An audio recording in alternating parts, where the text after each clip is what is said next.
I just have some tea.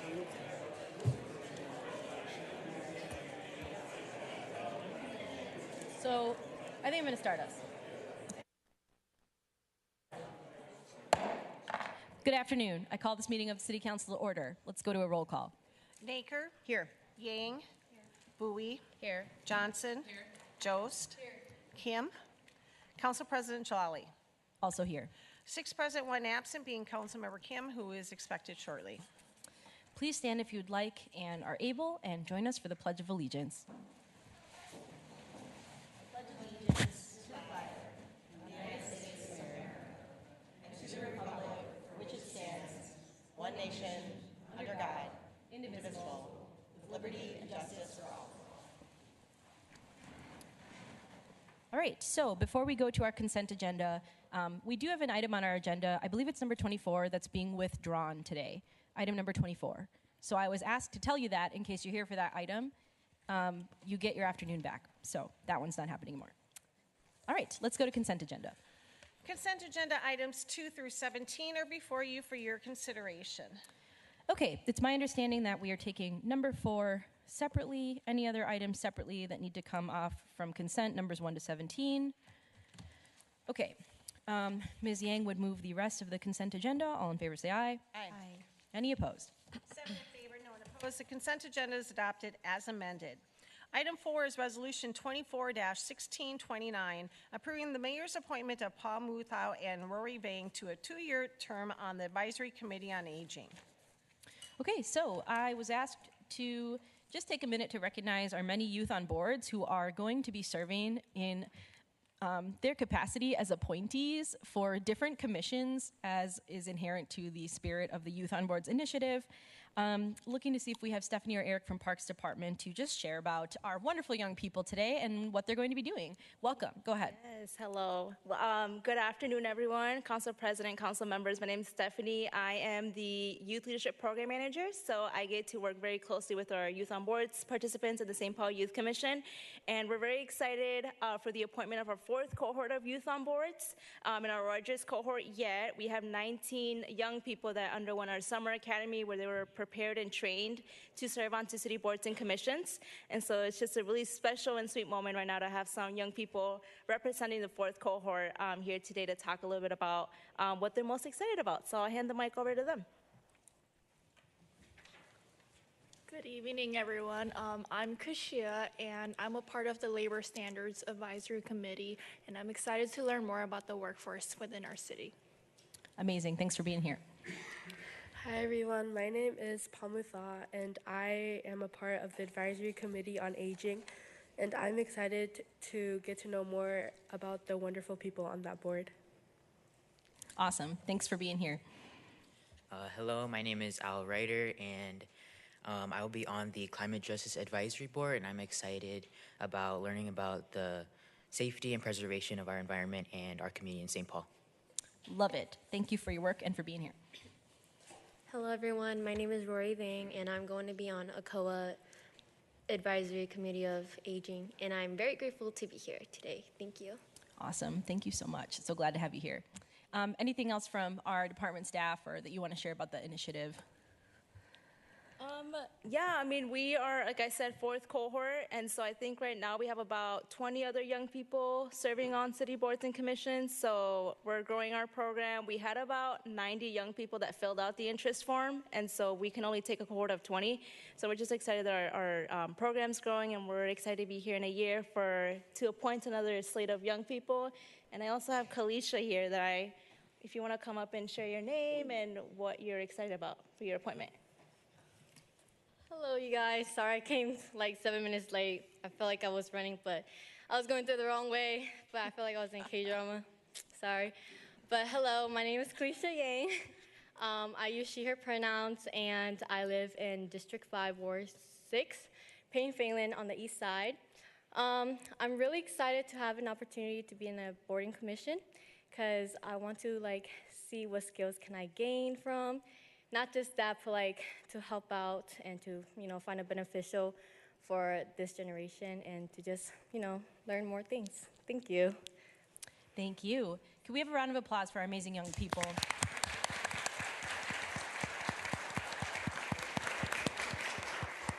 And thank you to Mr. Nix and our Parks Department staff who are here, who are the amazing staff team behind these future young leaders of tomorrow. Let's take a motion from Ms. Kim to approve. All in favor? Oh, go ahead, Ms. Yang. Why don't we go to you for remarks? Go ahead. Thank you, Council President. I just wanted to say a few quick words. I wanted to say thank you so much to all of our youths who were at the podium and many who I know were not able to be here today for all of your work in our city and for offering such an important and also different perspective to the tables and the boards that we have here in our city. It makes such a huge difference to have a diverse group of people at the table, and just know that you make a huge difference. I'm really excited for the experiences that you will have, and I want to say thank you to all of you for making a deep investment in yourself and your leadership by taking on these opportunities. I really wish when I was your age I had an opportunity like this available too, and so I'm so proud of the work that we have, the program that we have here. I want to say thank you, Stephanie, to you and your team for all the work that you do. Thanks. All right. Thank you, Ms. Yang. Any other comments? Seeing none, a motion from Ms. Kim to approve. All in favor, say aye. Aye. Any opposed? 7 in favor, no one opposed. The resolution is adopted. Item 18 is Resolution 24-1651, authorizing the issuance and sale of recycling and solid waste revenue bonds, Series 2024E, awarding the sale thereof to the purchaser named herein, and fixing the form and specifications of recycling and solid waste revenue bonds, Series 2024E, and providing the requirement for future parity revenue bonds. All right, we welcome Mr. Neil Younghans back to give us an update on the bonds and what this item is before us today. Go ahead. All right, good afternoon, Council President, Council members. I'm Neil Younghans. I'm the Debt Manager in the Office of Financial Services. I'm here to speak on the resolution. This resolution authorizes the issuance and sale of $6.576 million in tax-exempt recycling and solid waste revenue bonds. The bonds will be used to purchase the facility at 60 West Sycamore, which will be collecting 10% of residents' recycling and solid waste. So this resolution actually awards the sale to Huntington Bank, which had the most advantageous offer for the city. We had an interest rate of 3.95% with a 20-year term. The Recycling and Solid Waste Fund is a new revenue credit, so this is similar to our sewer or water utility. So the revenues are used to secure and repay the loan as opposed to something like our property tax. The resolution also creates a legal framework for the ability for us to issue debt for the Recycling and Solid Waste Fund in the future if we need to. And I want to thank all of our partners in finalizing the transaction. So that would be Ballard Spar, Ellers, Huntington Bank, Dorsey and Whitney, and then of course all of our city staff who have worked a lot on this transaction. So that'd be Public Works, our city attorney's office, as well as folks in Office of Financial Services. With that, I can stand for any questions. So when we approve this item today, just in plain terms, Mr. Younghans, what are we doing?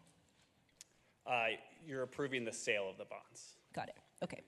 Great. Okay. Any questions for Mr. Younghans about this item? Okay. Well, thank you so much for your staff report and your work on the bond sale and all you do. Thank you. Thank you. Okay. And then we can just move approval? Yeah. Okay, great. Just making sure on the right procedural. Okay. I guess I'll take a motion from Ms. Johnson to approve. Ms. Johnson. All in favor, say aye. Aye. Any opposed? 7 in favor, no one opposed. The resolution is adopted. Item 19 is the staff report 24-192, the Fire Department's Suboxone Program Update. All right, so I really appreciate our colleagues from St. Paul Fire who are here today to give the council a brief update on critical work underway regarding Suboxone and through St. Paul Fire. So I want to welcome Assistant Chief Sampson and Dr. Aaron Burnett to give us just a brief update on this item. Welcome. Thank you for being here. Council President, council members, thank you very much for the opportunity to provide a brief update on our Suboxone program. Super excited to kind of unveil some additional information. As most of you recall, I believe we met at the end of May, beginning of June, and kind of give an update to just what we were seeing and experiencing across the entire city as far as opioid-related incidences and EMS specifically, and how it's impacting not only the fire department, police department, our public safety partners, certainly our regions and local hospital partners. But I want to just take a quick second and pause and say thank you very much. And in particular, Council President, Councilmember Naker, for really driving the conversation and establishing some of the relationships and giving us an opportunity to really push forward a medication that is literally going to save lives. It's my distinct pleasure to introduce Dr. Erin Burnett. Dr. Burnett is our medical director for the St. Paul Fire Department. Also works down at Regions Hospital here in the city of St. Paul. Dr. Burnett's going to speak a little bit to the background of how we got to where we are today. I'll speak to where we're at as far as department and the deployment of Suboxone, again, a life-saving drug, and we look forward to the conversation. Dr. Burnett. Thank you, Chief. Council members, my name is Aaron Burnett. Thank you for giving me the chance to speak to you. So we're presenting to you today a program that's designed to address something that we are seeing with increasing frequency on the streets of St. Paul, and that was individuals who suffered an overdose who were treated appropriately with Narcan. But one of the side effects of Narcan is it can put you into the throes of withdrawal very rapidly. And so we're encountering people whose lives had been saved by Narcan, but were now in the throes of addiction, in the throes of withdrawal and feeling very, very uncomfortable. And we didn't have anything really to offer them at that point other than transport. Today, that's not the case. Today, we have a fire department that's going to be able to offer an initial dose of Suboxone to those patients in the streets of St. Paul when they're at their most vulnerable, at their most sick, when we can make the biggest difference in helping them to feel better. We've begun this program a couple months ago, and it's moved very fast. This was a complicated program to get up and running. Suboxone is a controlled substance, so it requires some coordination with the DEA to staff on our ambulances. We also have a Suboxone advisory committee at Regions Hospital that's advising the group. It's composed of providers from emergency medicine, EMS, addiction medicine, and toxicology. We're working with a group out of California that's been providing Suboxone in the streets through their ambulances for a couple of years now. They've published their results in the peer-reviewed medical literature. So while I do feel that we are still out in front of a lot of communities, we are following on the good work of some people that have done this before us. And that's one of the things that helped us to get to the point we are now so quickly. So I can assure you there will be physician eyes on all these cases. We will be reviewing each and every case of Suboxone administered by the fire department with our peer review committee that, again, is going to be composed of EMS, emergency medicine, toxicology, and addiction medicine providers. And with that, I'd be happy to take any questions, but turn it over to the chief. It's been a quick process we've done, and we're very excited to get started. Thank you. So I'll speak a little bit to where we're at as far as the department. And the big thing is communication, right? Making sure that the information is out there for our folks so that when they're encountering an individual that is either through precipitated withdrawal and is really suffering through the administration of Narcan, and or somebody that's trying to kick an opioid-related addiction on their own. They haven't used in approximately 12 or 18 hours, whatever it might be, and all of a sudden now they're starting to become really, really sick. This is a resource that's for them. We are being very methodical in how we're deploying this, and we've controlled essentially who has access to the medication for a couple reasons. One, so that we control exactly the information, we're consistent with it, and we're consistent with how it's applied and who receives the medication. This is an option. That's all it is. This is an option for our community. Where they have not had this in the pre-hospital setting specifically in the past, they now have that now. So again, those two scenarios, right? Someone that receives Narcan is not feeling well, they're eligible. Someone that is trying to kick it on their own, they're also eligible. The other nice thing about our program and the approach that we're taking, it does not mandate any involvement or engagement with law enforcement. It does not require or mandate transport to an emergency department. This is simply a medication that we can administer controlly and administer directly to the individuals at the point of where they are. So from there, we're going to have a list of resources, and I've passed out, or I've had some of the resources passed out. That's going to include kind of the public-facing, what the individuals themselves or their family and friends are going to receive as far as information on the Suboxone itself, and then some resources that are available within the community.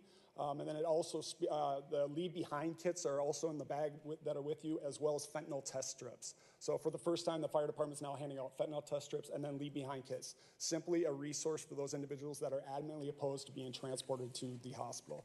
And then we're going to engage these individuals with follow-up as well. We're going to follow up with them in the day, because we know we have about a 24-hour window where they're going to feel okay, and then that drive is, or the potential for relapse is going to be present when that medication starts to wear off. So we certainly have the ability to transport them to any hospital within our service area. But again, what I really kind of want to stress is that we now have additional options and resources for these individuals that are in desperate need. So again, education piece, the thing that we're doing right now is really engaging with our community partners as well as our city partners to make sure that everyone that is out there in the community that is impacted by this has the awareness that we now provide this as an option and that they know how to hail for these specific resources through the use of either dispatch or directly via phone internally to hail our CAR 50 and CAR 51, our EMS chief, supervisor, and coordinator as well. So I think that's kind of a quick overview of the materials. I do have some of the public-facing materials on that table there if anyone in the audience would like to get eyes on those. But I think it now would be a good opportunity to stand for any questions. Thank you. Thanks so much to each of you for being here and your frontline work every single day. I see Ms. Naker, and then anyone else who has questions. Ms. Kim. Go ahead, Ms. Naker, and then Ms. Kim. Go ahead. Thanks, Council President. I don't have a question, but I just want to applaud you, Chief, and you, Dr. Burnett, and I want to thank Council Vice President Kim for her leadership on this as well.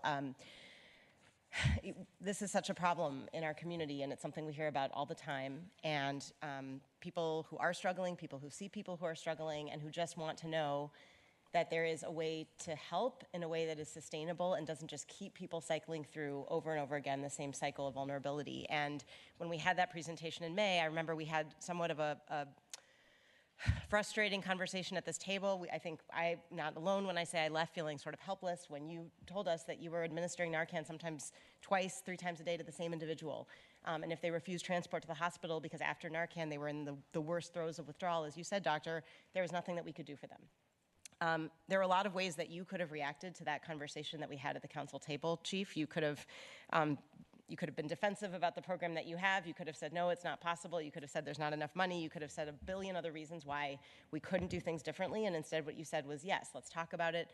Let's learn. Let's see what's going on in other cities. And as a result, we have this program that you've stood up in a matter of months. And it's just been an absolute delight to get to see you work on this, and I'm so excited for what it's going to mean for our community. So just thank you for saying yes, and for your creativity and your willingness to try new things. Thank you, Ms. Naker. Go ahead, Ms. Kim. Yeah, you took half the words out of my mouth. But deep gratitude for your leadership on this, and also, yeah, the leadership of your team and the staff at Regions.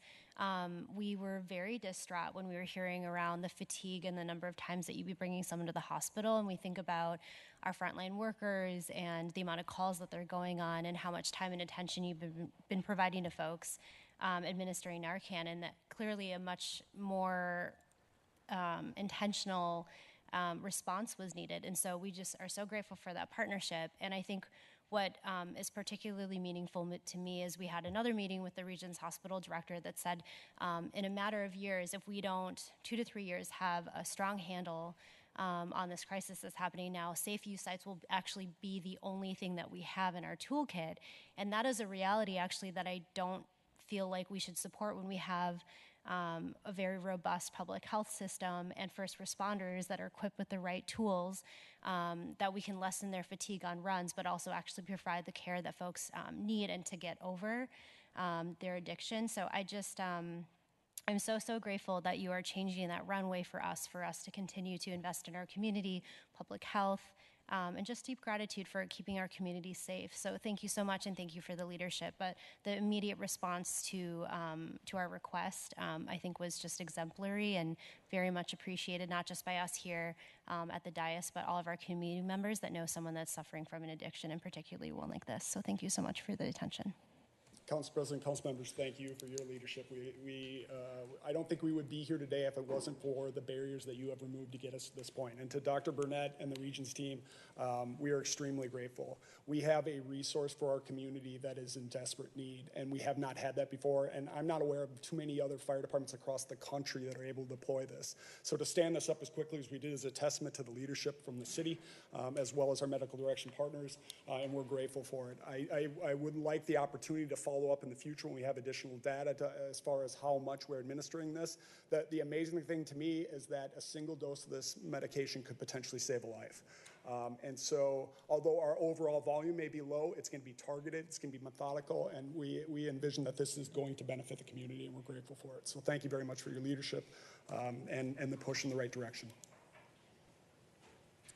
All right, any other questions for our colleagues. Can I ask just one very 101 So this handout talks about buprenorphine, and then the item's called Suboxone, and then we have naloxone. Can you help me understand what's the difference between those three things? Do they all do the same thing? I just want to know on a basic vocab level, what's the difference? I get the pharmacology questions. So Narcan blocks the opioid receptor so that fentanyl sticks to the opioid receptor, Narcan blocks it, kicks it off, you go in withdrawal. You think about a light switch, if you're high, the lights are bright, and if you're in withdrawal, they're dark. Narcan takes you from bright to dark immediately. And then just midstream to understand, that's because if you don't block it, your body stops functioning because it doesn't tell itself to breathe and things like that. And so the reason it's important is that it literally basically turns your homeostasis back on. Is that correct? Yeah, correct. Okay. Once your body's used to the fentanyl, if you take it away instantly with Narcan, that's withdrawal. Okay. Also, got to use homeostasis as a term at my job. Feeling smart. Okay, let's keep going. But then what's Suboxone and what's naloxone? So buprenorphine is just the generic name for Suboxone. So Tylenol versus acetaminophen, same thing. Suboxone has buprenorphine plus Narcan in it. They designed it that way so you couldn't abuse it. It just complicates things. Just think of buprenorphine as the generic of Suboxone. And then what was the third? So this says naloxone, but is it essentially... naloxone is Narcan. Naloxone is the generic name for Narcan is the trade name. So yeah, so really the two medicines we're talking about are buprenorphine or Suboxone, and then Narcan or naloxone. That is so helpful. Thank you. And thank you for your life-saving work and the pharmacology lesson. And frankly, when I got to go to, so I have one of these kits at my house from, I think it's called StreetWorks, but the outreach teams that go out and make sure people are trained and that residents understand if they have to use this. And I learned a lot just from a diagram of showing the opiate receptors and what that does, and just the need to help people break this cycle couldn't be greater. So really appreciate this update from you, and we know we'll keep being involved in the conversations ahead for our role, which is funding and supporting that work. So any other questions or comments from members? Okay, great. Thank you so much to our colleagues from the fire department. Thank you very much.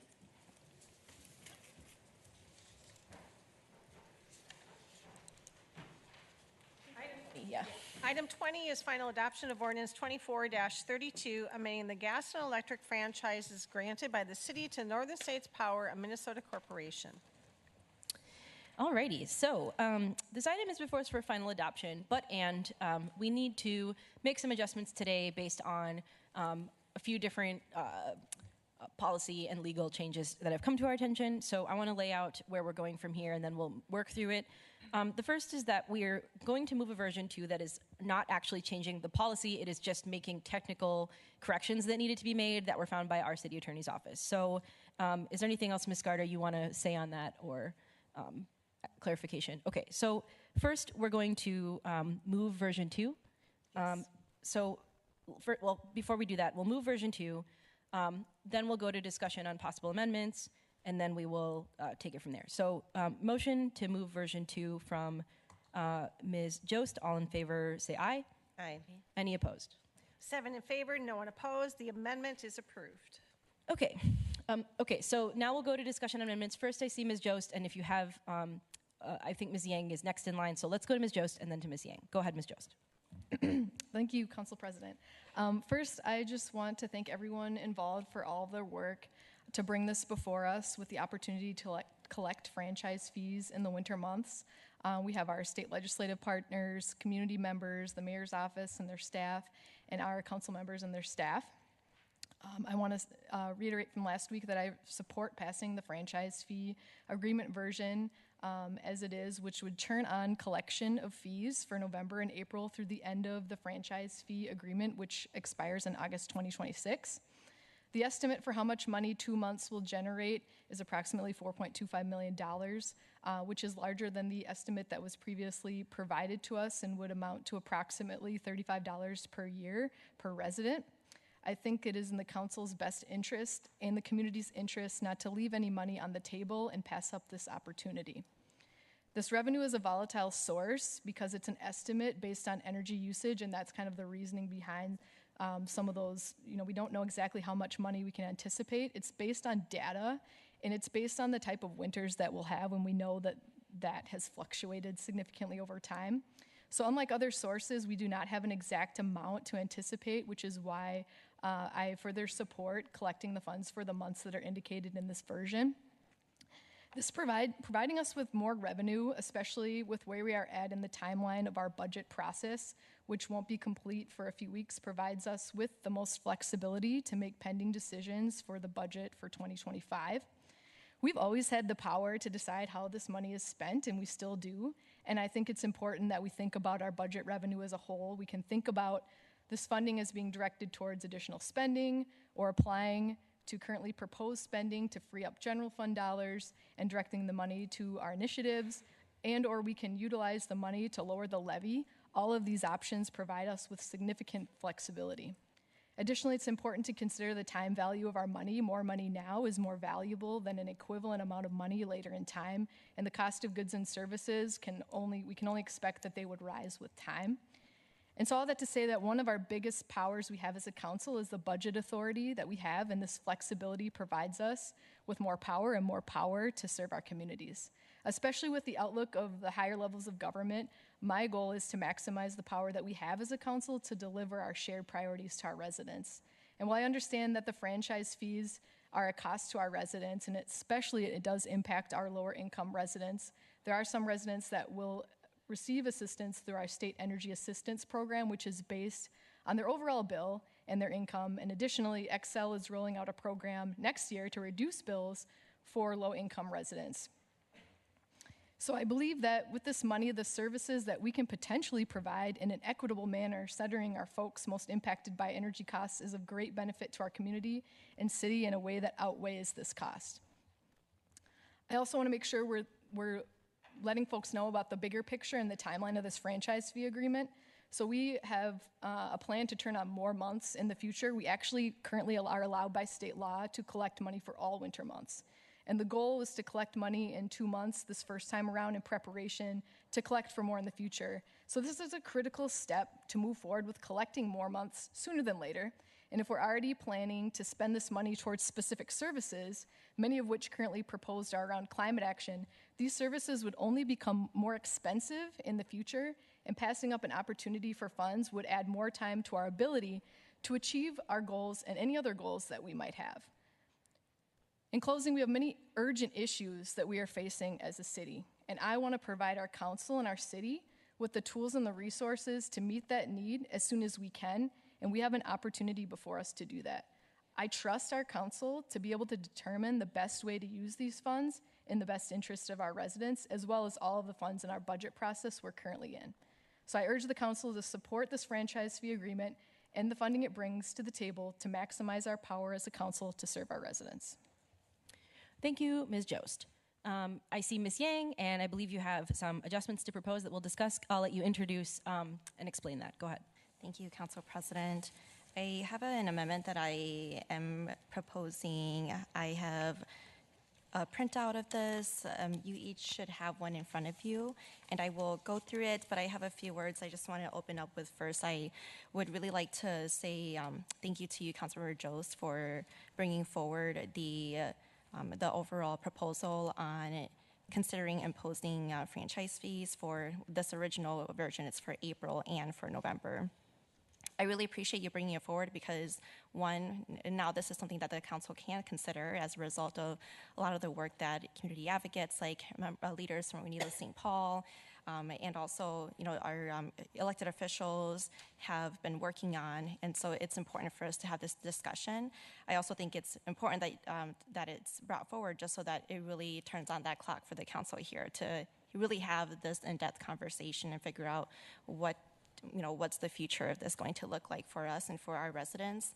I want to give a shout out to my legislative aide, Ploy, and also the legislative aide from the Ward 5 office, Abdi Hamid, and our city attorney, Teresa. Thank you to you, and our city clerk, Sherry. Thank you all for supporting Ploy as she worked on putting together the amendment language that we have in front of us.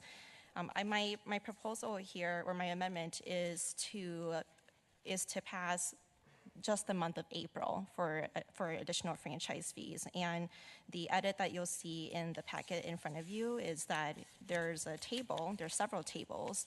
Is it this one, Ms. Yang? Yep, okay. That one.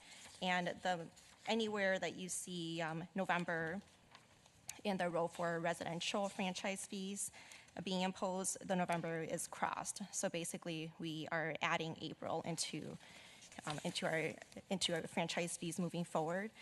And I just wanted to share that for me, this is, I've been doing a lot of reflection over the past few weeks here. We've had this in front of us for 3 weeks now. And I feel that our work on the council, it's like a roller coaster. I think some of you will know what I mean by that. Sometimes there's the calm, and then sometimes we are at a point where things feel really tough, and we have to make tough decisions. We have a lot of things to consider and factor as we make decisions impacting the people who we represent. And sometimes it might feel really hard and chaotic, to be honest, because we're always getting new information every day, and there's a lot to really digest. But I feel that those moments when it feels the toughest, it's when we have the most growth, and we also get to the most clarity on what our decision making is, not only on our own personal basis, but as a council too. And this is one of those moments for me. It has been really tough, but I just want to say I feel really good about this amendment because one, I am really proud that I'm able to serve on a body here that cares so deeply about climate justice work, and also live in a city where so many of our residents care about this work too, and have even worked to organize amongst themselves to push for things like changing a state statute so we can impose franchise fees. That's a really big win.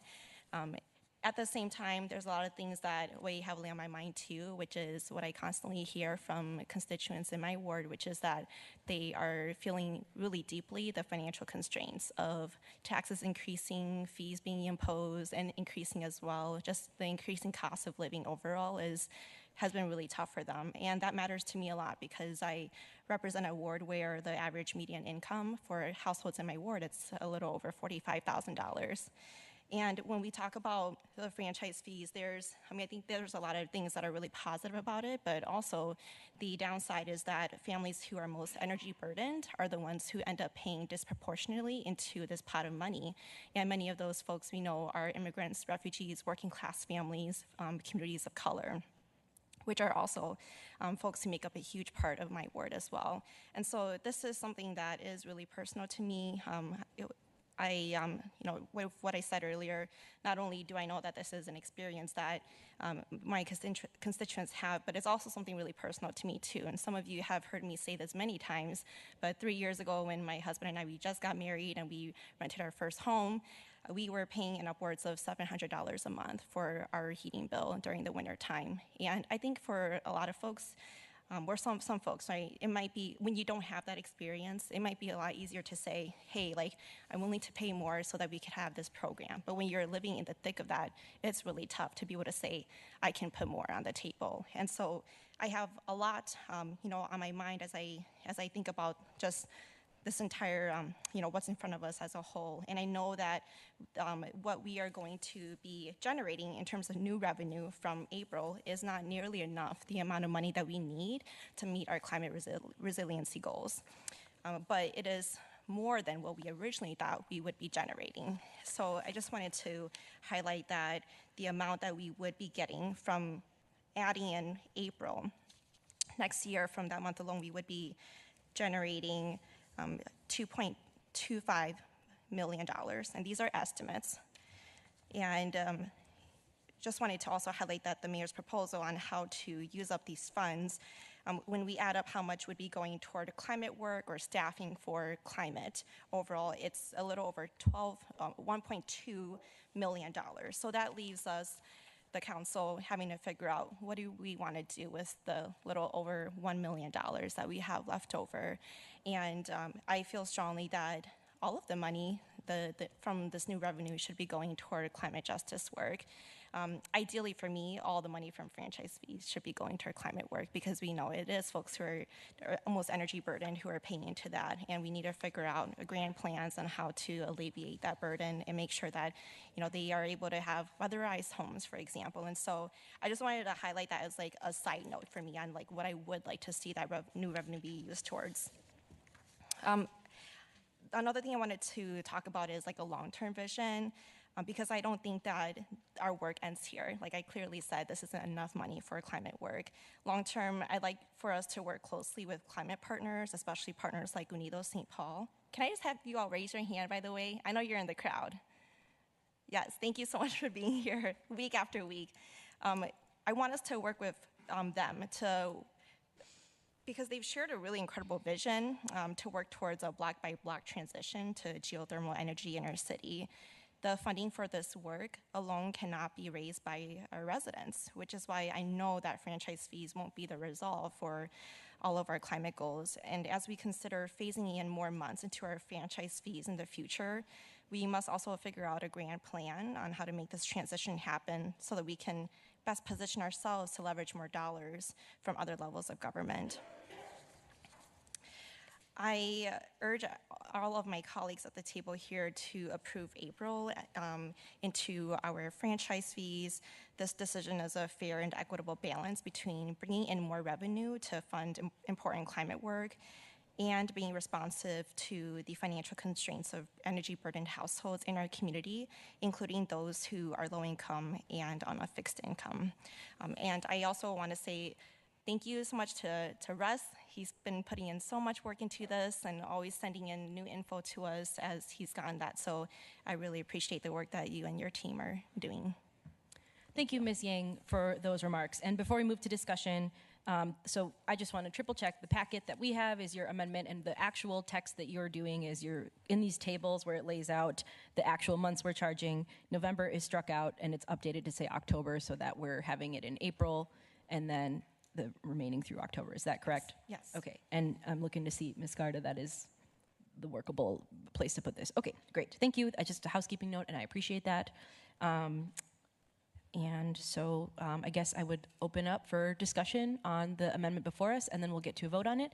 And I see Ms. Naker in line. Go ahead, Councilwoman. Thanks, Council President. I want to thank both Ms. Jost and Ms. Yang for your leadership on this and for the hard work to get to this point. I really respect the thoughtful process that both of you have followed and the reasons that you've both laid out for where you've each landed. Ms. Yang, I'll be supporting your amendment today. I think it's a really smart balance between our climate goals and also what we're hearing increasingly from our residents, which is that taxes are a burden, and we need to be concerned about every single dollar that we're spending. We need to be able to show the return. And the good news here is that we are going to be able to bring in more dollars than we ever anticipated. But I don't think that we should be casual about that. I don't think we should say, well, now we'll bring in even more, we'll find a way to spend it. I think we really need to be responsible and show due diligence for those dollars and say, if we are bringing in more than we thought, then we don't need both of these months right now.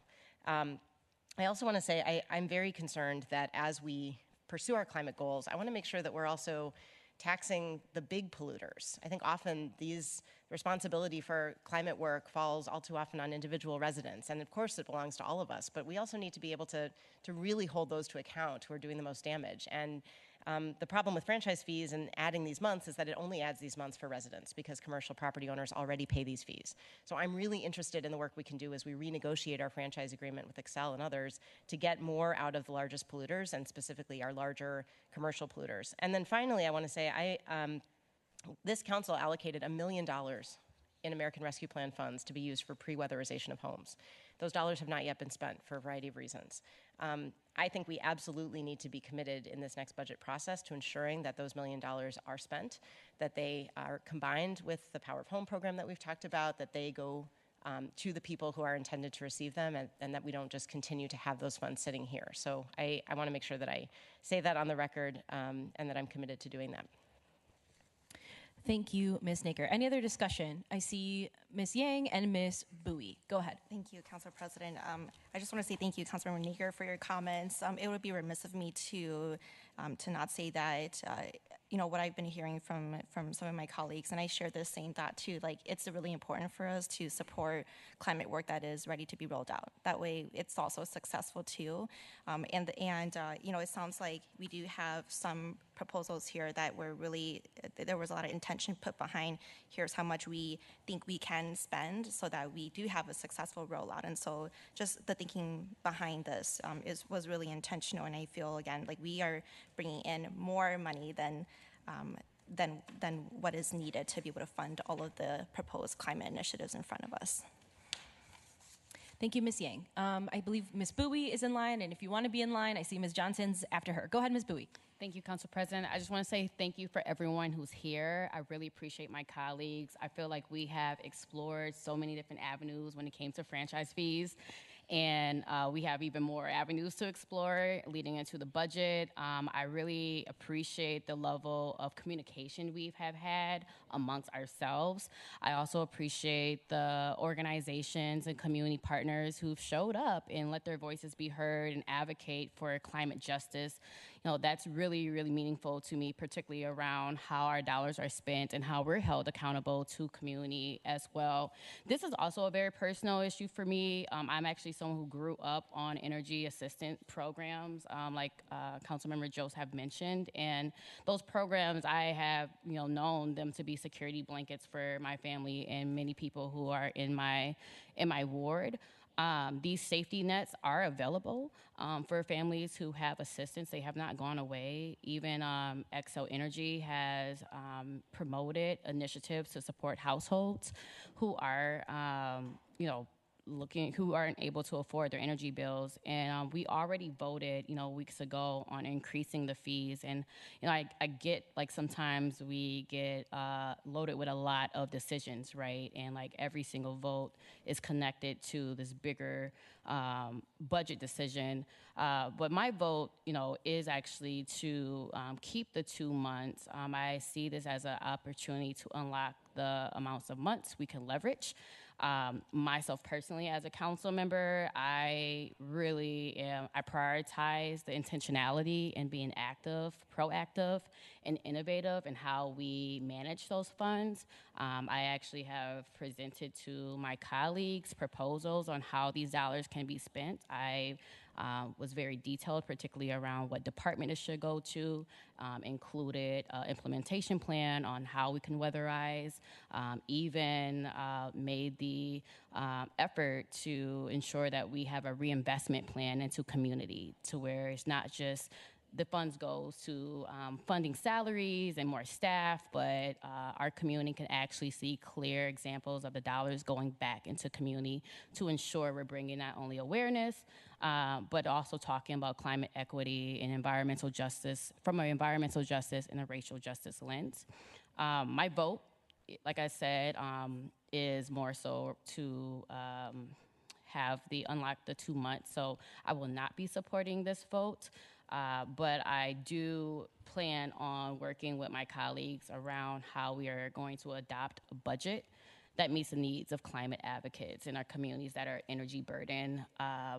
With the announcement of more money projected, we have the opportunity to fund all of our collective priorities. And you have heard me on the record plenty of times advocating for whether it's award specific or for youth justice or reparative justice. We've heard, I personally haven't heard from the climate justice, but hearing from the newly appointed youth member on the Climate Justice Board, the incentive and the intention to protect the safety and preservation of our neighborhoods. That's going to require dollars going to those people to actually do that work.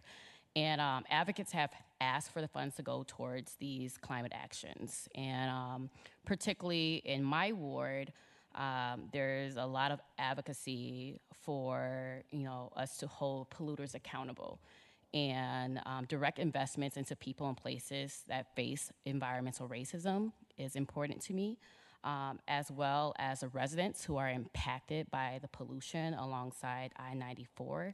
And other critical health conditions that exist, such as the refineries that are across our city. I know in Frogtown, there's a refinery that's currently under investigation, an EPA investigation, but yet there isn't a bandwidth, particularly around how we invest and how we restore and repair and mediate that situation. So I just wanted to, share. I appreciate how everyone has been approaching this, but I want to approach this in a way that actually gets results and comes up with a plan. And I think we have those powers, and I'm really excited for the creativity and innovation to design that type of future and how we want to fund it. And so I will not be supporting that vote, but I will be supporting the work to come. Thank you, Ms. Bowie. I go now to Ms. Johnson. Anyone else who wants to get in line? Otherwise, I'll put myself in line. But go ahead, Ms. Johnson. Oh, Ms. Johnson, then Ms. Kim, and then I'll go. Go ahead. Awesome. Well, I love that we have topics that come across the council that every council member wants to speak to. I think it's a common, a theme along this council and the leadership that we hold. I know several of my constituents are actually in the audience today for a variety of reasons, but a lot of you have actually heard from them over the last few weeks as they've attended public hearings. I see several of folks that have been pretty vocal where they stand on the issue around franchise fees, including being at every single office hour that I've had in other places to be able to just share some of their priorities in our community. And I honestly think that there's like a room and there's a space for being able to both support climate action work, to actually be innovative about the solutions, to discuss how franchise fees and other places will be actually utilized. And I look forward to continuing that over the next few weeks with my council colleagues. In this capacity, I also have within our ward, we have heard different presentations that have alluded to where some of the highest eviction rates are, and that's in 55106 in our city, which is also in my ward. We've had individuals talk about how we have addressed climate concerns, and some of the greatest disparities, again, exist and are skewed quite far on the east side of St. Paul for a variety of reasons. But I've also had many conversations with individuals whose lights are currently off, whose places, who currently are behind or seeking energy assistance, but it's not enough. And that is also in our constituency waste. That's also in places like Dayton's Bluff that I represent. That's also and live. And there's also a space where we have to those considerations when making decisions like this. And so I was actually really relieved to see that even over the last few days, including as of early as yesterday, that we are continuing to learn more about some of our projected incomes from this change. I think it's amazing and it's great that our community members are leading and going to the state legislature and advocating for changes that they want to see and holding us accountable to that.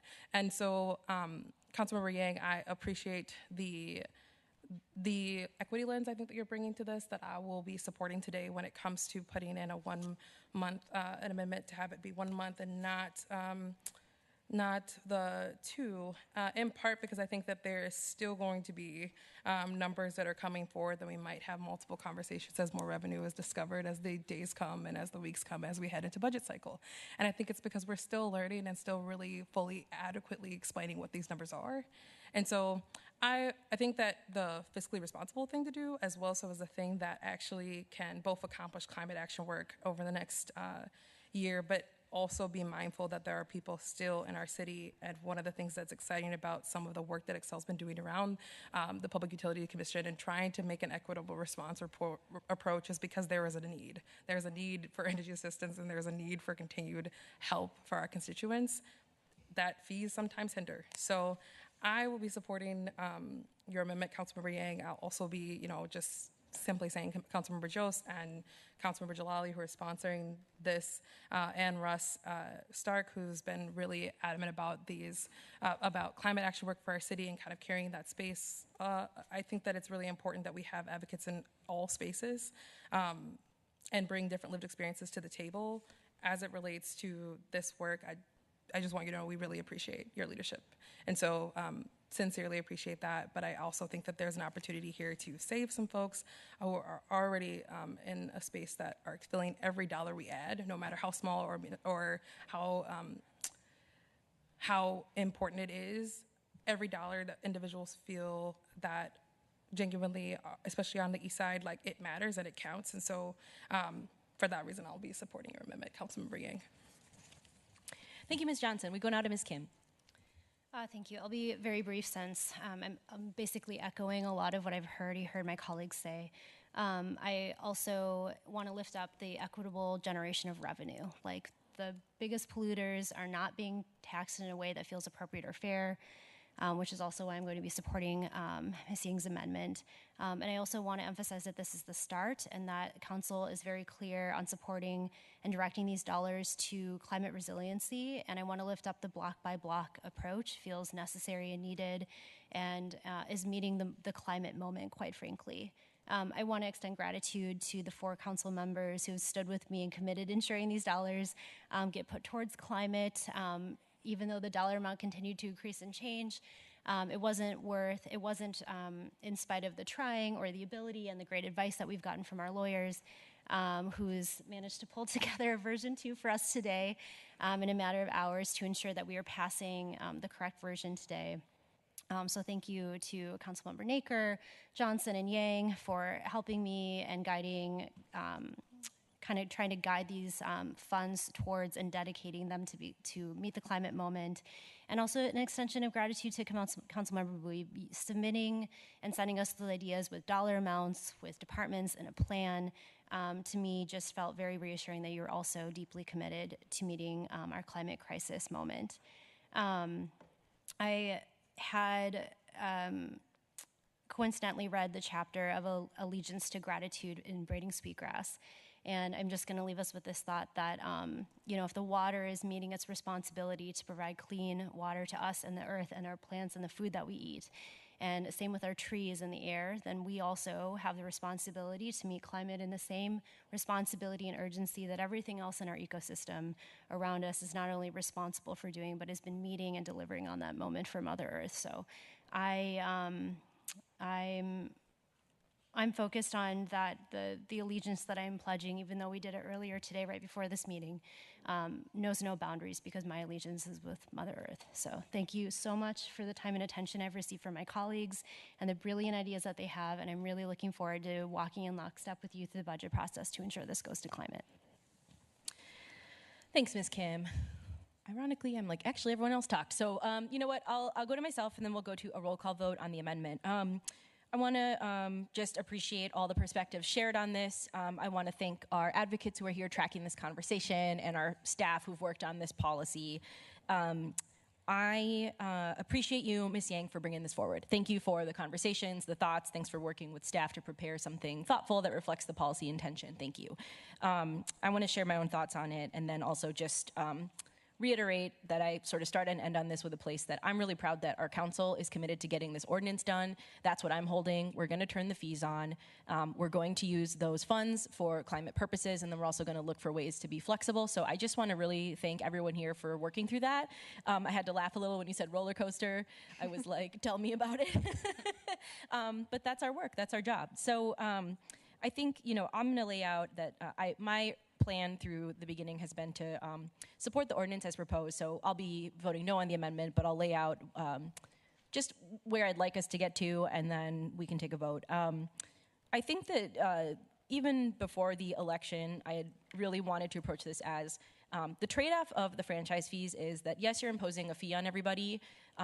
The resources are going towards the most impacted people who are experiencing those energy costs, and I think that that trade-off is defensible.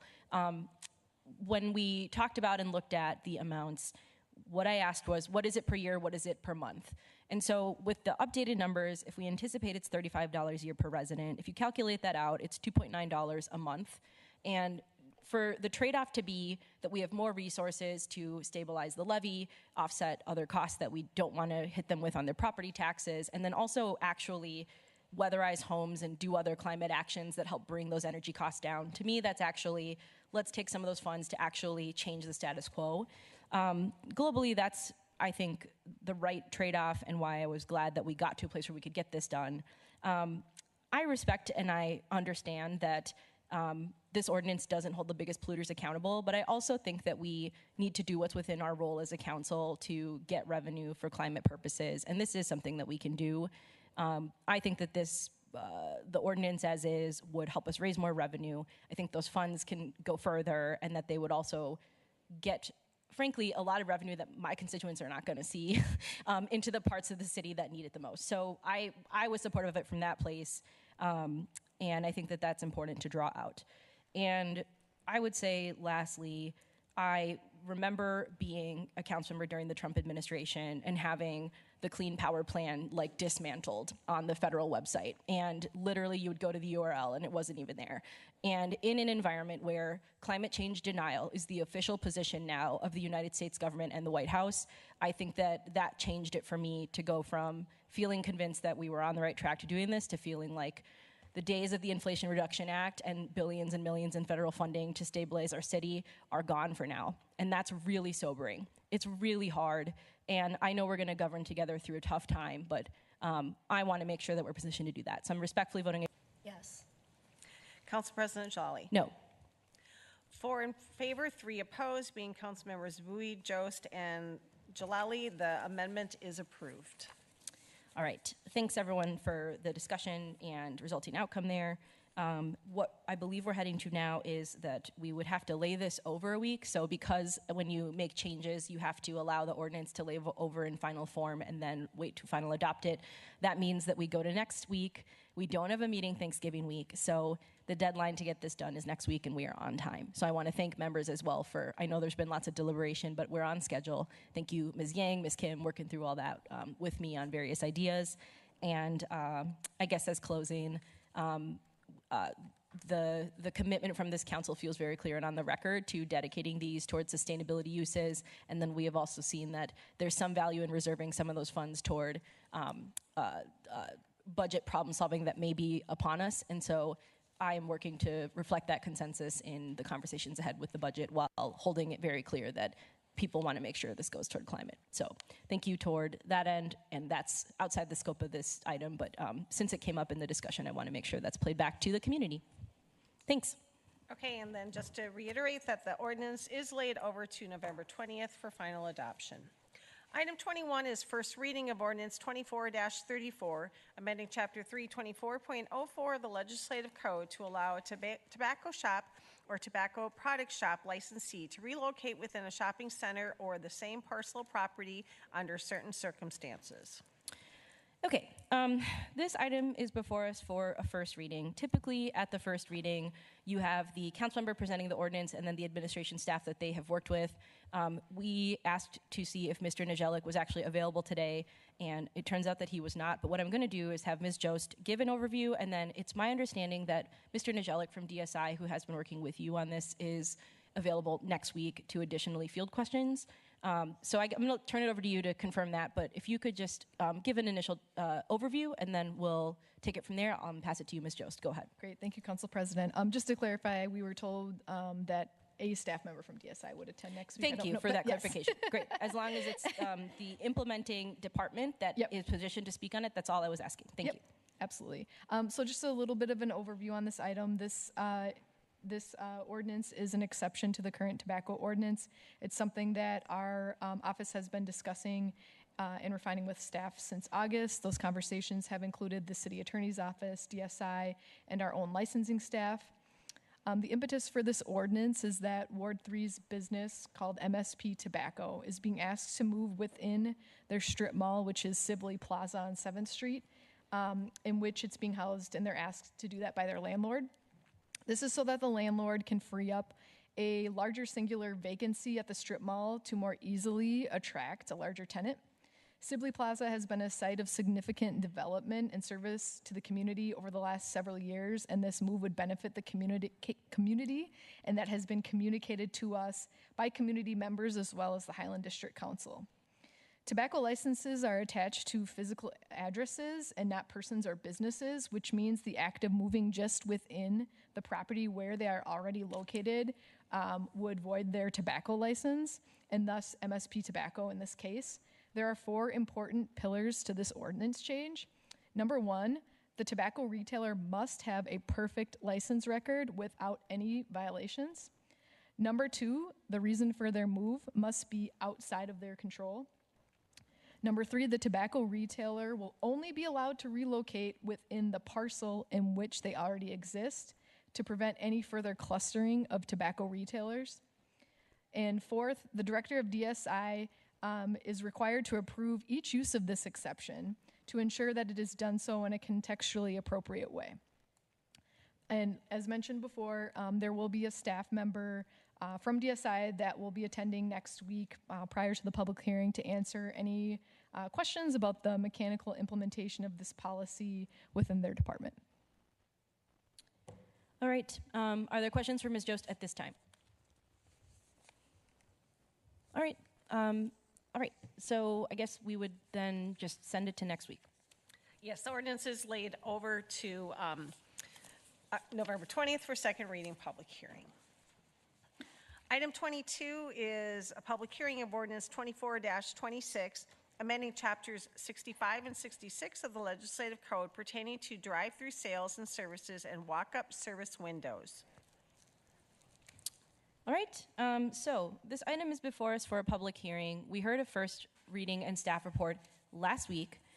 Just because we have a handful of public hearings here today, if you're here to testify to the drive-through proposed zoning changes number 22, could you raise your hand just so I know who we are expecting? So we've got, I see a small handful of folks there and then a few over here. So what we'll do is we'll open the public hearing and I'll lay out the rules. Essentially, we want to make sure that everyone is heard, whether you're at the front of the line or the back of the line. So once you come to the microphone, you'll have 2 minutes to speak. I'm going to just enforce the time, so I'll be listening to you, but also our staff will be indicating when you're running close, and you'll get a little sign. We want to make sure that you tell us your name, where you're coming from today. Don't have to give us your address, but just where you're coming from in general, like your neighborhood. And then you'll have 2 minutes to make your point. With that, if you are interested in giving public comment, this is your public hearing on item number 22. So you can go ahead and come up to we usually have people just kind of line up by the 2 gold columns and then take turns one at a time. So this is a public hearing on item number 22. If there's anyone here to speak to this item, we welcome your input now. And I'll give folks a minute to make their way to the stage. Oh, and also you don't have to touch the microphones. You can just stand between them and they'll pick up your sound.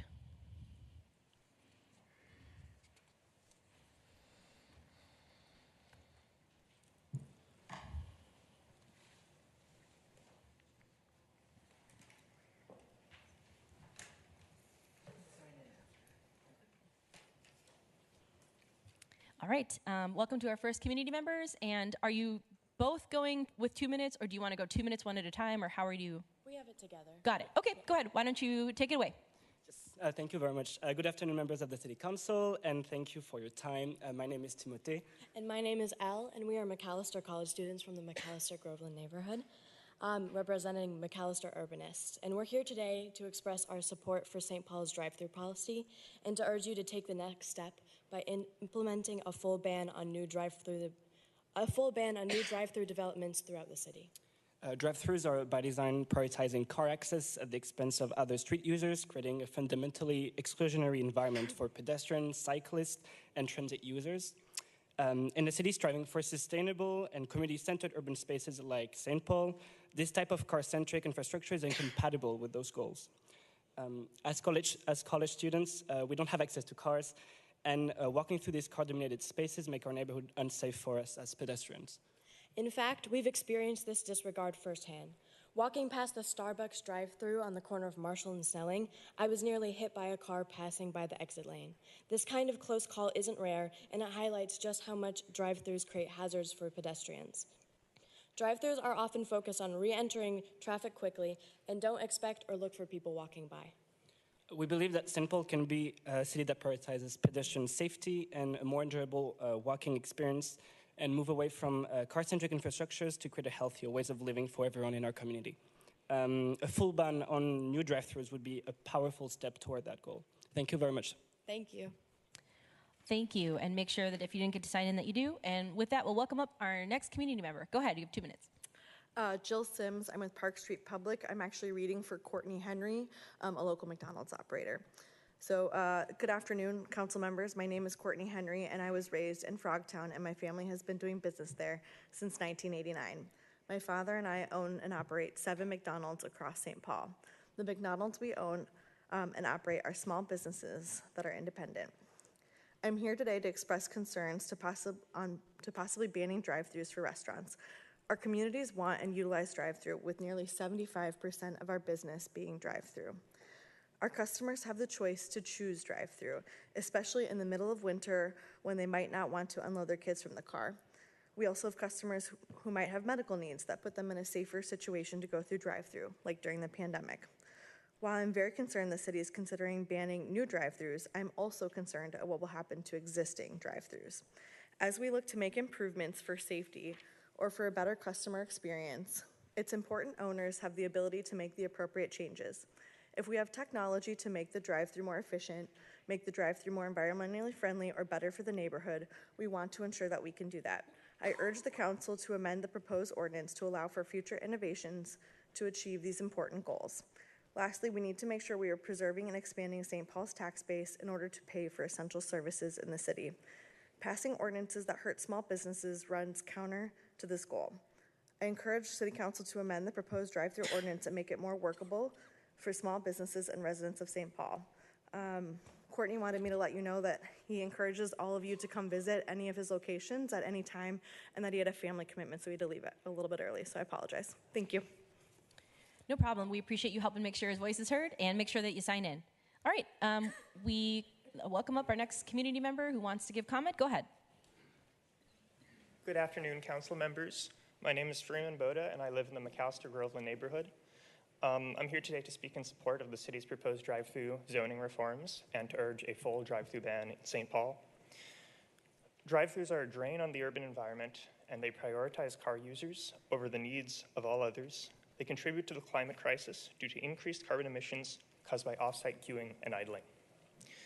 Minneapolis banned new drive-through construction in its entirety 5 years ago, and in doing so, freed up space for more economically productive and socially important land uses, creating a better environment for those who, including myself, do not own cars. For these reasons, I believe that St. Paul should emulate this tried and tested model and implement a full ban on new drive-thrus. Thank you for your time. Thanks for your comment. Make sure that you sign in. If you're just joining us, this is a public hearing on item number 22, the drive-through zoning proposed changes. So if you're not in line, you might want to get in line now. All right, welcome to our next committee member. Go ahead, you have 2 minutes. Hello, Council President Jalali, members of the City Council. My name is Caleb McCulloch, and I'm the Senior Director of Government Relations at the St. Paul Area Chamber. On behalf of our 1,200 members and affiliates, I'm here to express our opposition to the proposed zoning amendments regarding drive-thrus. We've had many stakeholder conversations with regulated industries about the impact this ordinance would have. The same themes have been repeated. Drive-thrus allow customers to quickly access services without exiting their vehicles. This is especially important during the winter months when the weather makes walking outside hazardous. Customer habits have also shifted post-COVID to drive-thrus. In this tight labor market, drive-thrus allow a business the flexibility to serve customers while dealing with workforce shortages and public safety. Businesses could be forced to reduce their operating hours rather than risk the safety of their employees. Businesses factor in the ability to build and maintain a drive-thru when considering an expansion into new locations, especially as new technology allows them to become more efficient with their operations. Lack of clear, concise language relating to upgrades at existing drive-thrus will leave businesses with outdated buildings, harming property values and customer experience. The Minnesota Star Tribune recently reported on the pharmacy deserts that are growing across the state. Passing policies like this could exacerbate that problem in St. Paul. These proposed zoning amendments will likely not have the desired effects of reducing vehicle miles traveled or pollution from auto emissions. Consumers will shift to food delivery through apps or drive further to access an existing drive-thru. The Starbucks on West 7th demonstrates how a business can successfully build a drive-thru within the current zoning codes. They redeveloped an underutilized parking lot while prioritizing pedestrian safety and avoiding traffic congestion. We should encourage examples like this. We ask the City Council to take a more targeted look at locations where drive-thrus don't make sense on a case-by-case basis. Thank you for the opportunity to speak today. Please see our submitted letter for further information, and we ask that you vote no on the zoning amendments for drive-thrus. Thank you for your comment. Thanks for signing in. All right, we welcome up our next community member to testify. Go ahead. You'll have 2 minutes. Good afternoon. Thank you for your time. My name is Everett, and I'm here representing the McAllister Urbanists also. And I'm here to show my support in favor of the amendment and to go further by not allowing for exceptions for pharmacies and banking. I'm not from St. Paul originally, but I came to McAllister College because of the city of St. Paul. I chose this area because the Twin Cities have a good reputation for urban planning and governance. By passing forward-thinking legislation, St. Paul secures its present and also its future. I am like many students who do not own a cars, but like car owners, I have many places to be, and I'm left walking. I live on Snelling Avenue, which means constant interaction with car-centric planning. I'm a very cautious pedestrian, yet I still have had many near misses at intersections and driveway aprons. Drive-thrus are another type of infrastructure that promotes car usage, which is inherently anti-pedestrian. St. Paul is a central city. It's not a suburb, so I hope that its transportation policy will not be treated as such. I'm pushing for no exceptions because I don't want the city to promote outdated models of urban planning. And I think that recent history alleviates concerns about both noted exceptions If we're worried about pharmacies' accessibility, we can look to COVID-era precedents where pharmacy workers went to the cars and did like nasal swabs and stuff like that. Another written testimony to this amendment talked about how in the past 50 years, driving percentages have decreased by 90% for banking. So then I ask, why should so much space be dedicated to a small portion of the population? Furthermore, the current expectations go against the values of the St. Paul zoning code. T1, T2, and T3 zoning codes, in their intent, talk about pedestrian-oriented legislation development. And excluding T1, they all talk about transit-oriented development. I believe that at best, this is maintaining all drive-thrus is incongruent with forward-thinking policy, and at worst is directly hindering students and fellow pedestrians' ability. I ask the City Council to pass the amendment and to not allow all uses. Thank you. Thanks for being here and for your comment. We appreciate it. And thank you for signing in. All right, we welcome up our next community member who wants to give comment. And also, if you still want to talk on number 22, make sure that you're in line now. All right, welcome and go ahead. You have 2 minutes. Hello, my name is Anna Hover. I'm a St. Paul resident and I represent people with disabilities. I am kindly asking the City Council consider to not vote this ordinance in. I don't feel it represents every citizen of St. Paul, especially people with disabilities. I am a huge proponent of public safety and eliminating carbon emissions, and I appreciated what the McAllister students said. I've seen people almost be hit by people cars exiting drive-thrus, but I have also seen that occur just by a citizen walking down Grand and someone leaving a parking lot. There are other ways to handle this situation, and I don't feel that it's fair. I also wasn't prepared to speak today, but people didn't show up. So thank you so much for your time. But please think about people with disabilities. There's more to this than what you may think. Thanks so much for your comment and for being here, and thank you for signing in. Okay, any other discussion, or excuse me, any other people here to testify for number 22? All right, so seeing none, a motion from Ms. Kim to close the public hearing. All in favor say aye. Aye. All right, so any discussion from members before we move forward? Go ahead, Ms. Naker. Thanks, Council President. I really want to thank everyone who came out today to speak on both sides of this topic and to bring multiple perspectives to this. Also, everyone who submitted testimony in other ways. And I want to say I really appreciate the arguments for pedestrian safety. That's definitely aligned with my values and aligned with, believe, the values of our city and our council. But at the same time, we're always trying to balance multiple competing needs when we adopt policies like this. And I will say I frankly was somewhat surprised to see this issue come before us when it did. It's not something that I hear very often from my constituents. It does not seem to be something that is a big problem in St. Paul. And what I do hear often from my constituents is that this is a really hard time. This is a hard economic climate. And this is a hard time, especially for our small businesses, in a time when we really need to be supporting our small businesses, expanding our tax base, making it easier for business owners to invest in their properties rather than doing the reverse. I do think that there are pieces of the amendment that make sense. I think that the emphasis on design and making sure that drive-thrus are pedestrian-oriented makes a lot of sense. I also think the concern about stacking and having enough room for cars makes sense as well. But I think that these amendments, I think this is the wrong time, and I think that these should be considered in a more holistic way. We are about to undertake a zoning study of our commercial corridors next year, which is something that all of us have prioritized. And that's going to be a massive undertaking. It's going to completely rethink the way that our commercial corridors are zoned and designed. Drive-thrus are located along commercial corridors. It makes sense to me to lay this over until we've had time to do that study. And at that point, we can reconsider whether or not these amendments make sense at that time, in that economic climate, and with the appropriate zoning that we'll have the chance to consider at that time. So, Council President, I would actually move, rather than laying over a week, which would be the normal timeline, that we would lay this matter over to September 3rd, 2025.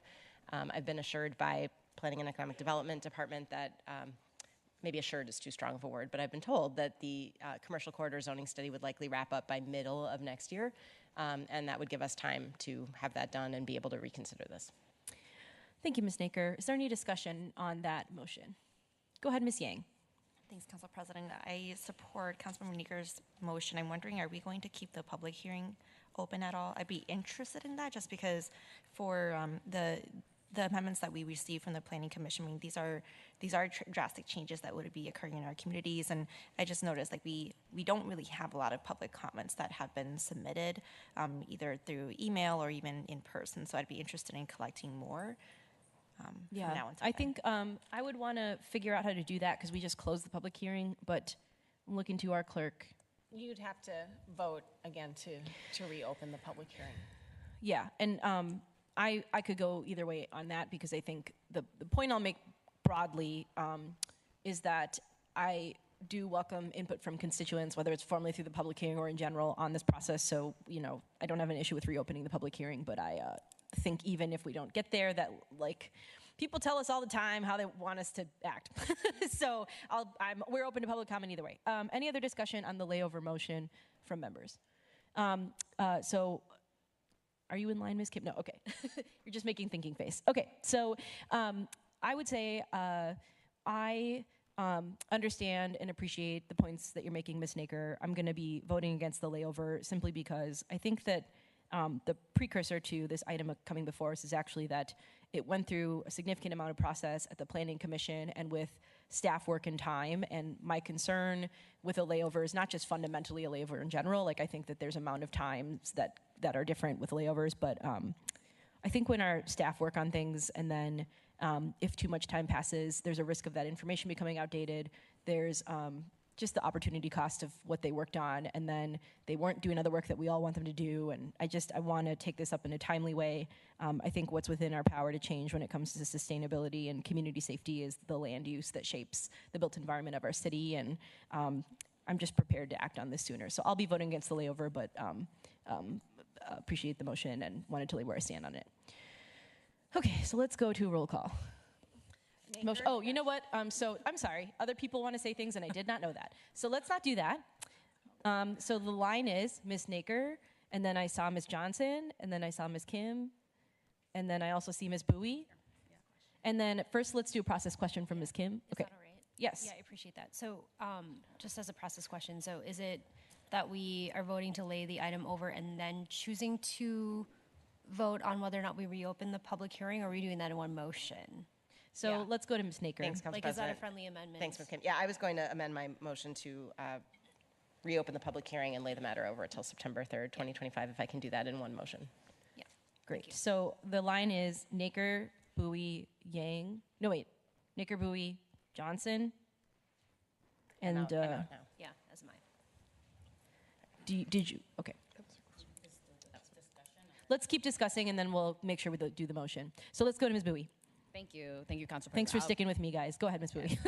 I'll be brief. I'll just share that I'm also in support of Councilmember Naker's layover, just because the questions that I have, particularly of our phenomenal staff that brought it forth to us, particularly around like what's the goal behind this drive-through ban, right? And what I have heard from our testifiers who came in is pedestrian safety. And when this was brought to me, I thought it was more so around like land use and like zoning. And, I definitely value pedestrian safety. And I think that needs more time for us to be examined in terms of like how does this implementation of this ordinance change actually is going to keep pedestrians safe, and like where are areas where we can actually invest into pedestrian safety without having to like really burden or like drastically impact businesses in ways that we don't even really know.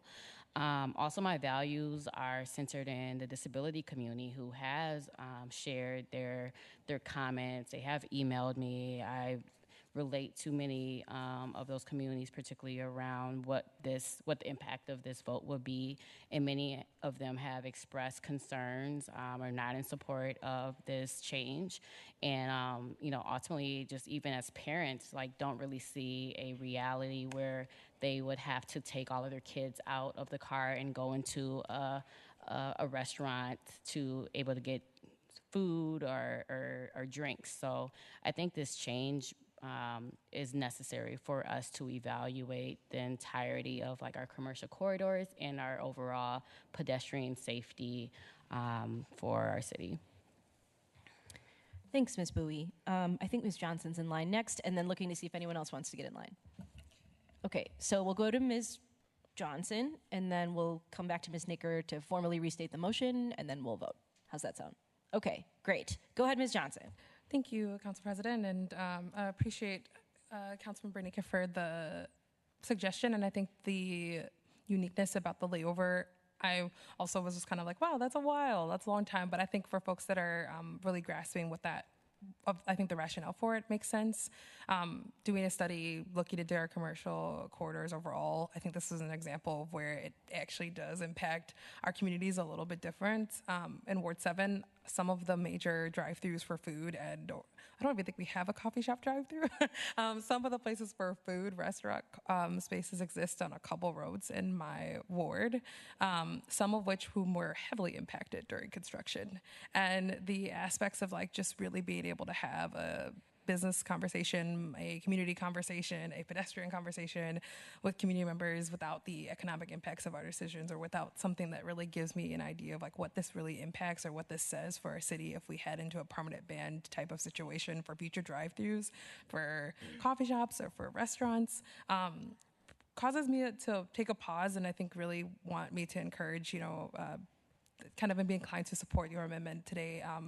And I think that it's really important that in the future when we are bringing up these spaces that we also, like, no matter if something is started pre-pandemic, post-pandemic, pre-construction, if something that we're working on, and to the staff time that you had mentioned, Council President, really, really thankful for the amount of work that has went into it. It's my understanding that this is not something that has come like overnight, that this is something that has taken many years to try to get to a place to discuss this now. I think the piece of that, though, is that so much has happened in that time, from the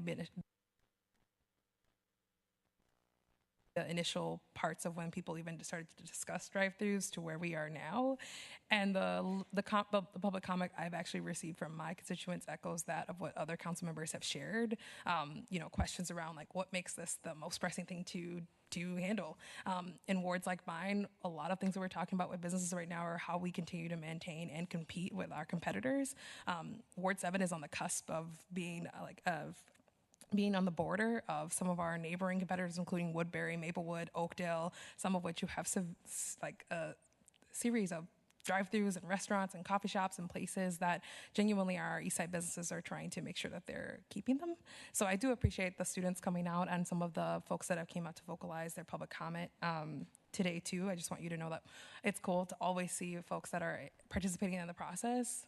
I usually don't, I'm not always supportive of like extensive layovers, but I think if the city's going to invest in some sort of, if we're looking at commercial corridors, if we're looking at ways to continue to invest in our economic development, this actually seems appropriate. So thanks for offering that amendment. I think, honestly, I'm indifferent on whether or not to open the public comment. I think it would remain what we've seen so far, but I think actually sometimes like people weigh in on the things that are most pertinent to them. And I think in this capacity, that's my question, is how pertinent is this to our city right now? I'm not sure, so. Thanks, Ms. Johnson. I see Ms. Yang, and then I think we should move toward the motion. But if you want to speak, you can still talk. Go ahead, Ms. Yang. I just wanted to make sure I shared my thoughts on this. I, again, support the motion from you, Councilmember Meeker, and I feel that you laid out really well all of the reasons why I not only would be supportive of the layover, but also just some of the concerns I've had overall. I do want to say that when I got a briefing about the recommendations from the Planning Commission, the restrictions just went way further than what I thought it would be. I say that because I know that right now we do have issues, like real life examples of issues that have occurred at drive-thru. Some of them have been resolved on their own without any sort of changes to our ordinance, but some of them still aren't resolved. And so I wanted to share the commitments that I have from my office. Like one of the things that I hope to be able to do by the time that final vote comes next year is to be able to bring forward amendments that do have the support of a majority of our council members and also address the traffic issues, the traffic jams that we've seen at drive-thrus. And so an example I want to give in particular is that the Popeyes on University in Lexington, it just drives me nuts. I think that there's a lot of issues to really resolve there. There's even more examples, okay? And so I hope that our amendments will resolve these current issues that we have and also are going to be be advancing pedestrian safety. I think it's really important that businesses that currently do have drive-thrus are able to make modifications so that they actually improve their system rather than just being stuck in the same cycle of issues that they have right now. And so these are these are things that I've heard from businesses in my area that have drive-thrus. And I also just want to highlight something that has been shared to me and just really I've been super thoughtful about. There's a McDonald's on Maryland and Clarence in my ward, and they've recently shifted their operations to be drive-thrus only. They don't have any dine-in service at all, and I've always wondered why. And I learned that recently it's really because of the issues that they've been experiencing as a result of those dine-in experiences. They have a lot of teen workers who have had to call paramedics on the daily because folks have been experiencing overdoses inside the restaurants, inside the bathrooms. And so that's also, those are things that folks are experiencing, and that's also not a safe or dignified workplace to be able to be in. And so that's why they really transitioned to the drive-thru service in a way to try and avoid those incidents. And so I think that there's a lot for us to really consider, and as a body, I'm hoping that we would be able to go through that roller coaster again and figure out the best way forward for these types of ordinances. And just the last thing I wanted to share too is that as a mom, I think that the drive-thrus do provide convenience. And so if any of you have had to care for little kids or an elderly person, or maybe you are somebody with disabilities or a senior yourself, there are just ways in which those drive-thrus really create convenience so that you don't have to get out of your own vehicle. And so I consider a lot of those things as I am thinking about these amendments, and I just feel that we can get to a better place that really meets the needs of our businesses, but also our residents as well. Thank you, Ms. Yang. I guess my brief comments, then I'll turn it over to Ms. Naker to make the motion. I'll reiterate that in addition to just wanting to turn the page on the changes, and I'm not trying to say that by next week we'll have just gotten this done, but I want there to be an amount of time to work on this with urgency. I really appreciate, Ms. Nicker, that we had talked about just what's a shortened layover time, and it seems like we got a little bit of input there, so thank you for taking me up on that. I appreciate it. I would say that from my own ward's perspective, the nuisance of drive-thrus is unfortunately a daily problem. And I'm saying that from a perspective of University Avenue and Snelling going directly through my ward, both of which are major thoroughfares in our city that the city does not control. University Avenue is a county road, Snelling is a state trunk highway, and the pedestrian experience on each of those is unfortunately miserable in too many places, and that's because there was not enough standard around how these type of facilities could operate. The infamous Carbucks, which is not in my ward but is on the other side of the street where me and Ms. Bowie's wards split down the middle, was a huge issue of safety for my constituents, and then even tried to put some limits on the Taco Bell on Snelling, was very challenging to do that. So I look forward to the day where we can take this up again with renewed focus, and in the meantime, welcome the continued input from the community. So I'll leave it to Ms. Naker to remake the motion. Don't necessarily need to do a roll call, but I think we should get the chance to say yay and nay as we would, because I'll be voting no. Go ahead, Ms. Naker. Thanks, Council President. Thanks to everyone for your comments. And just to Council President Jalali's earlier point, this is with no at all disrespect to the immense amount of work that staff has done, that the Planning Commission has done. I'm deeply grateful, Mr. Dermody in particular, for your work on this. And as a former Planning Commissioner, I understand all of the work that goes into getting to this point. And this is just a decision, a policy decision, and not at all something that denigrates the work that has been done. So thank you. I would move to reopen the public hearing and lay the matter over till September 3rd, 2025. All right, a motion from Ms. Naker. All in favor say aye. Aye. Any opposed? Nay.